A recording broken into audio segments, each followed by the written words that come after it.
Have you ever wondered what it feels like to stand at the very edge of a skyscraper, hundreds of feet above the ground, with nothing but open air around you? Now imagine capturing that moment, knowing that one wrong step could be your last. For Remi Lucidi, also known as Remi Enigma online, this wasn't just a thrill, it was his passion. Remi spent years of his life climbing buildings, cranes, and towers across the globe, all for that breathtaking view and the perfect photo. But as you'll see, his passion for climbing came with enormous risks. Today, we're diving into the story of Remi Lucidi, a man who pushed himself to the very limits, showing us a world that most of us will never experience firsthand.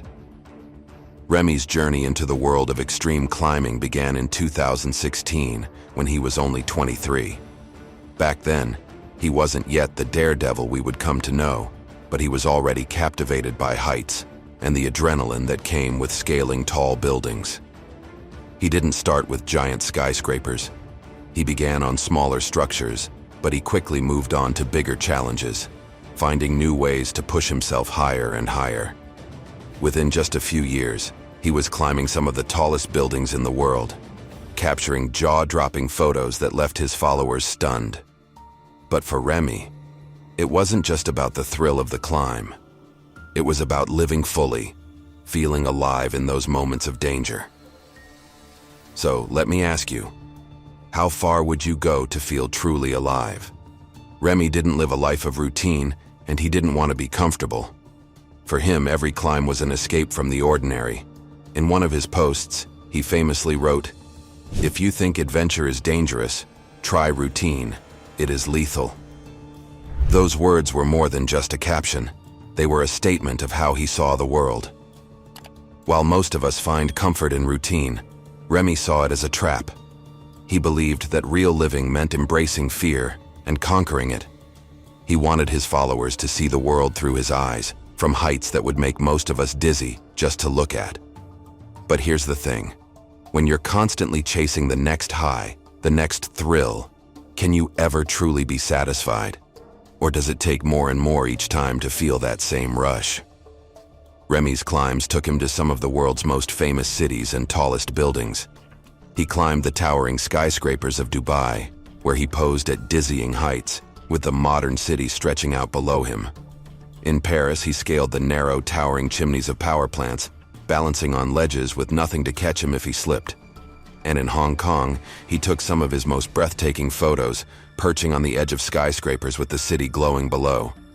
Each photo was more incredible than the last, and each one seemed to test the limits of what was possible. But let's pause here. With all these incredible climbs and photos, you have to wonder, was Remi ever afraid? Did he ever feel that his passion might be leading him down a dangerous path? Remi's Instagram is filled with photos that capture not only the beauty of the places he climbed, but also the sheer risk involved. From shots of him dangling his legs over the edge of a building to selfies taken on tiny ledges, his photos show just how fearless he was. He often used hashtags like #1LiveMore and #1Fearless to inspire his followers to break out of their own comfort zones. And while some people saw his lifestyle as reckless, others saw him as someone who truly lived without limits. For Remi, life wasn't meant to be safe. In another one of his posts, he said, "Life is too short to chase unicorns." In his eyes, wasting time on things that don't make you feel alive was the real danger. But how do you balance a passion for adventure with the reality that every climb could be your last? Remi's friends and fellow climbers described him as someone who was dedicated to his craft. He didn't just jump into these stunts without thought. He trained, he planned, and he took calculated risks. But even the most skilled rooftopper can make a mistake. And as Remi pushed himself higher and higher, the risks grew with each climb. In July 2023, Remi traveled to Hong Kong for what would turn out to be his final climb. He checked into a hostel in a busy part of the city, and over the next few days, he explored the skyscrapers and tall buildings around him. On July 24th, he posted a photo from the top of a high-rise building in Times Square. The caption was simple, "Hong Kong," with a heart emoji. But no one knew this would be one of his last photos. On July 27th, Remy set his sights on Gunter Towers, a luxury residential building standing 721 feet tall. To get inside, he told the security guard that he was visiting a friend on the 40th floor. But Remy wasn't there to visit anyone. He was aiming to reach the top. He took the elevator up to the 49th floor, then made his way to the stairs, climbing until he reached the 68th floor, the highest point he could reach. Imagine being up there, looking down at the city below, feeling the wind, knowing that you're at the edge of the world. For Remy, this was everything. But something went wrong. Around 7:30 p.m., a maid in a penthouse apartment noticed Remy outside her window. He was knocking, trying to get inside, desperate for help. But before anyone could come to his aid, Remy lost his balance and fell, dropping 721 feet to the ground below. In a single, tragic moment, his life was over. The police found his sports camera at the scene, which contained recordings of his final moments.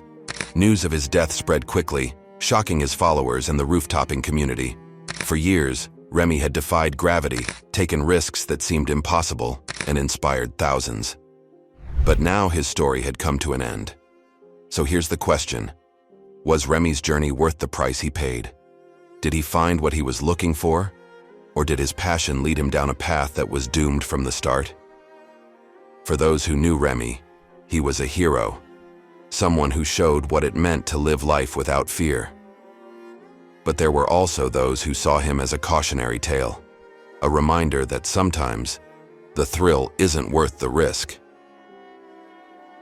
In the days following his death, his Instagram was filled with messages from fans who expressed their sadness and admiration. They talked about how he inspired them, how he showed them that it was okay to chase their dreams, no matter how wild they seemed. But with his passing, many were left asking, could he have done things differently? Remy's story raises a difficult question. How do we know when to stop? At what point does a passion for adventure become reckless? Remy's friends in the roof-topping community continued to speak about his life and his last climb. Some believed that he hadn't simply slipped, but had found himself trapped in a situation he couldn't escape. They suggested that if he had been climbing with a partner, someone who could call for help or support him, he might still be alive. But Remy climbed alone, and that choice, as much as the climb itself, led to his fall. In the end, Remy's life was a mix of freedom, thrill, and danger. He saw the world from heights that most of us will never reach. He captured moments that were both beautiful and terrifying, showing us a perspective that only a few would ever know. For him, each climb was a way to escape the ordinary, to live life in a way that made him feel truly alive. But as his story shows, even the most thrilling lives come with risks. What do you think? Was Remy a hero who showed us the beauty of living fearlessly, or was he someone who pushed too far, too fast? Do you think he found the life he wanted, or did he lose everything chasing a thrill that could never be satisfied? Let me know in the comments below. I want to hear your thoughts on Remy's life, his passion, and the choices he made. And if you enjoyed this video, don't forget to hit that subscribe button for more stories about people who lived on the edge.